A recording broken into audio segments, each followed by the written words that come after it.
Hey all, a question I see over and over again is how do I get my bike ready for the track? You've decided you want to go for the first time, you're excited, but there's a number of requirements, you know there's tech inspection, what does that mean, what do I need to do, etc. I want to be ready, I don't want to get failed, I don't want to get sent home, whatever anxiety you might have about it. My first suggestion really, you just need to do it, is go find the rider's manual, FAQ, whatever it is, for the track organization you're going to be attending your day with. That should have the information, everything you need to know about prepping out your bike. For a first timer, novice group, the preparation stuff is going to be pretty minimal, but they are going to do a safety inspection on your bike, and there's some common things that they will ask for you to have done before you get there. Areas of safety, things they're going to check on. For this video's sake, I'm just referencing the manual from some folks called EvolveGT in the Mid-Atlantic region on the East Coast of the US. They have a really comprehensive manual that I found online.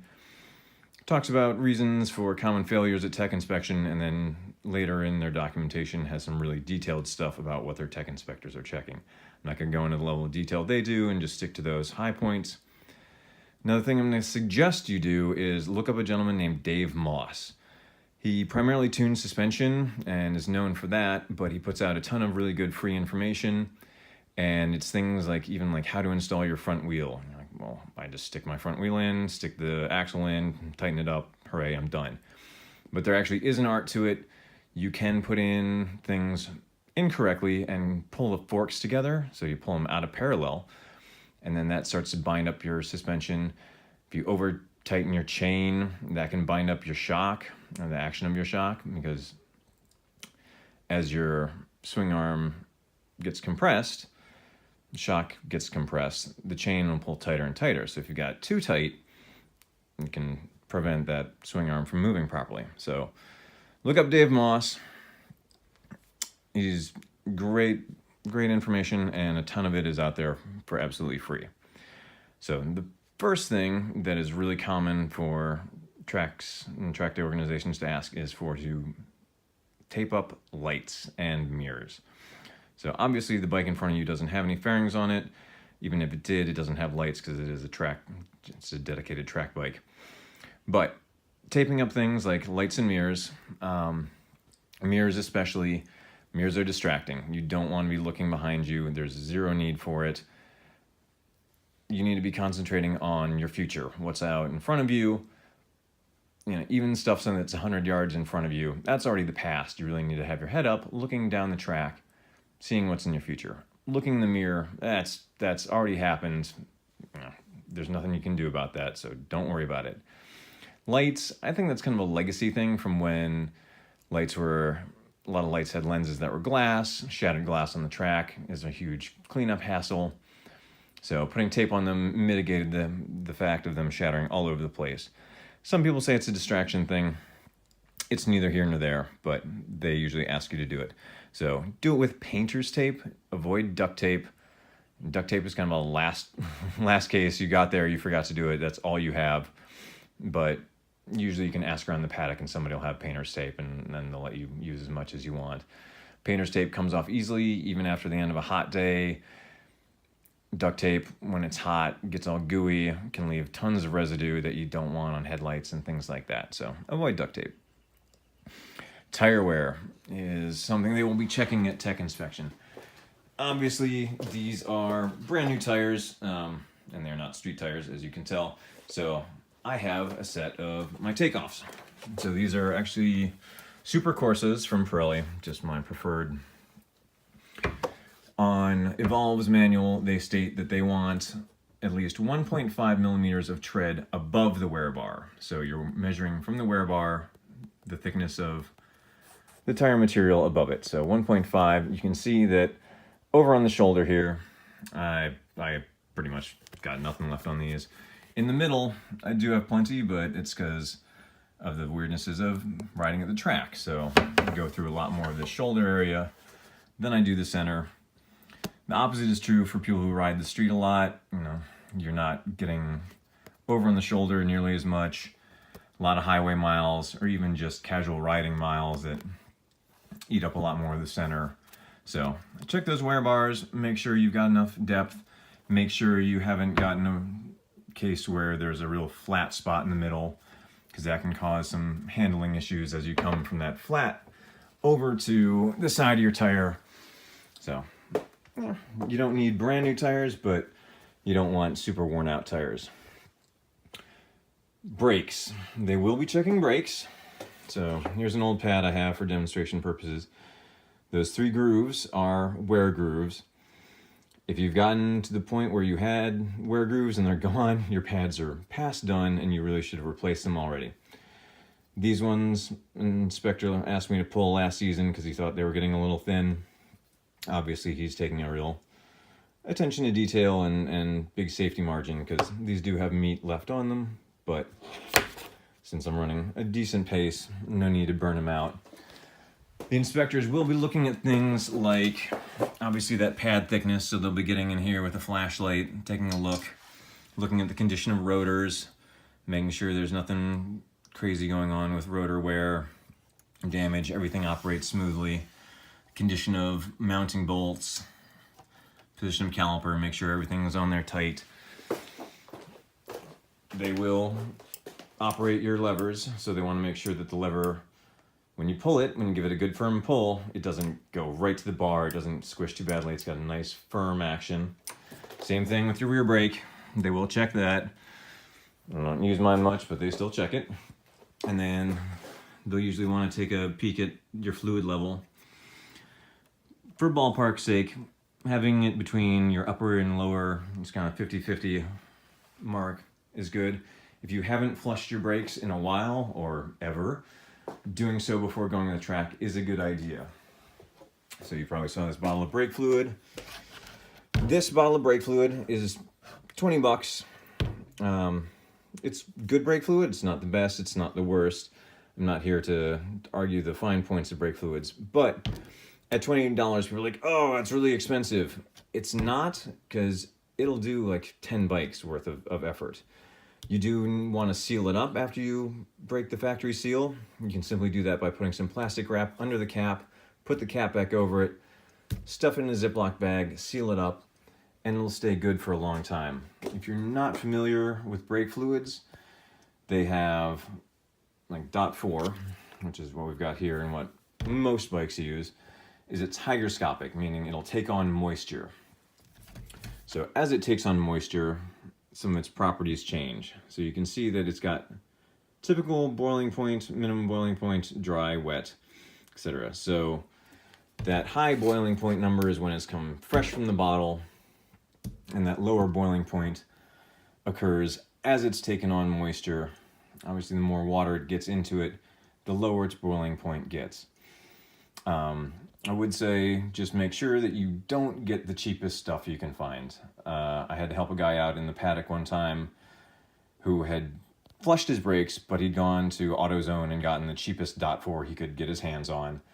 And it had kind of scarily low boiling points, and even running novice pace on a 300, he managed to boil his fluid and give himself a bit of a scare. So we had a little brake bleeding session.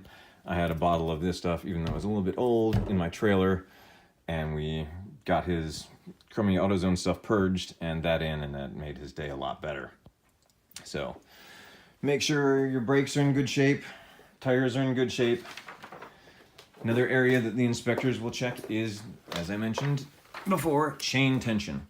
So chain tension will be outlined in your owner's manual. A lot of basic maintenance procedures are in your owner's manual. If you don't have a copy, it's probably online. Almost everything is these days. But like I mentioned before, if your chain is too tight, you can restrict the motion of the swing arm. So as the swing arm comes up, the length from sprocket to sprocket increases relative to the line you're drawing from the top and bottom of your sprocket to the top and bottom of the front sprocket. Won't deal with the geometry, but it does. And if your chain's too tight, you can prevent the free motion of it there. Conversely, having your chain too loose is a bad thing too. You can result where it can skip over either at your drive sprocket or at your driven sprocket, And in really bad cases, when things are just super loose, the chain can come completely off this rear chain wheel, get bound up in here, lock up this wheel, and obviously locking up your rear wheel unintentionally and basically irreparably when you're on the track is bad. And at worst, you're going to have a real scare and probably crash, and then, or yeah, at best. And at worst, you'll high-side yourself into next week and total your bike and probably send yourself to the hospital. So basic chain tensioning, you can look up how to do it online if you're unfamiliar with it, but it's something that you need to do. And it's taking a measurement, usually down here, just between where it's sitting there and where it goes up to there, without pulling on it real hard and pulling that chain tight. You don't want it moving at the top, as a general rule. Some bikes do things differently, like over here on this CRF-based Supermoto, the measurement technique is actually how high you can... something's weird going on outside. How much space you can get between the chain guide and on the top of the rail there. But owner's manual, and probably get yourself your factory service manual if you can. Another area they will be checking for at inspection, and a common failure point, is leaks. Now, obviously, leaking oil, things like that are bad. And it's going to be bad for your engine if you dump your oil. It's also going to be bad for other people who are out there. So make sure, give things a good going over. Don't rush anything like oil changes. I was at the track one day when a gentleman had rushed an oil change the night before and ended up leaving the previous sealing ring from his oil filter on the case of the engine, put on a new oil filter with that sealing, its new sealing ring, so he had two of them. Probably did a little quick check in the garage, but didn't check nearly as well enough, and he had rushed it. And once the oil got hot and he got up to some high RPM, so there was more oil pressure, it blew all the oil out of his engine into his belly pan and then sloshed it all over about 70% of the track. Probably grenaded his engine because there was no oil in it. Sluiced down the track with a lot of oil. It was slippery for the rest of the day, and it took them about a third of the day to get it cleaned up where they would let people go back out there. So, oil changes, basic, don't rush any maintenance.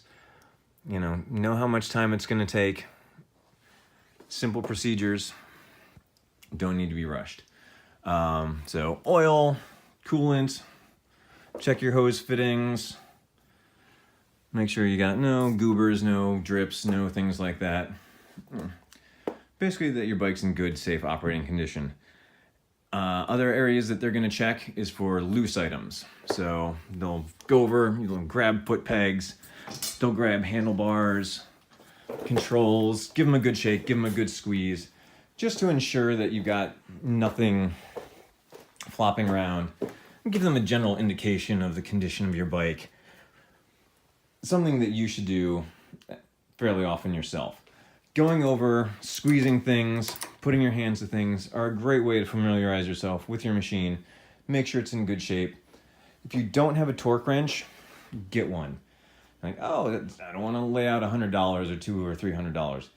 Not necessary. You can get a good beam style torque wrench. So it's a deflection beam torque wrench for $20 to $25. They're not as handy as more expensive models that have ratcheting heads, but they're accurate. They do the job. They'll let you know that you've got things torqued properly. Under torquing things, obviously they can come loose. Over torquing things can be almost worse because you can break bolts, and breaking bolts is absolutely no fun. So get yourself a torque wrench, get yourself some medium strength thread locker, Loctite being one brand. What else? What do we got here? I've got Permatex. It's another brand. They go by the same color coding. Red is medium strength. Blue is medium strength. Red is permanent. So doing those things, getting yourself familiar with your bike. Other areas that aren't as common, but they will check.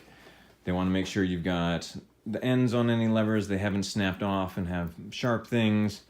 Things like spiky bolts on fairings, things like that. Basically any sharp projections that are unnecessary, they're a no-no. Make sure your throttle, when you open it all the way, snaps back quickly and cleanly so it operates smoothly.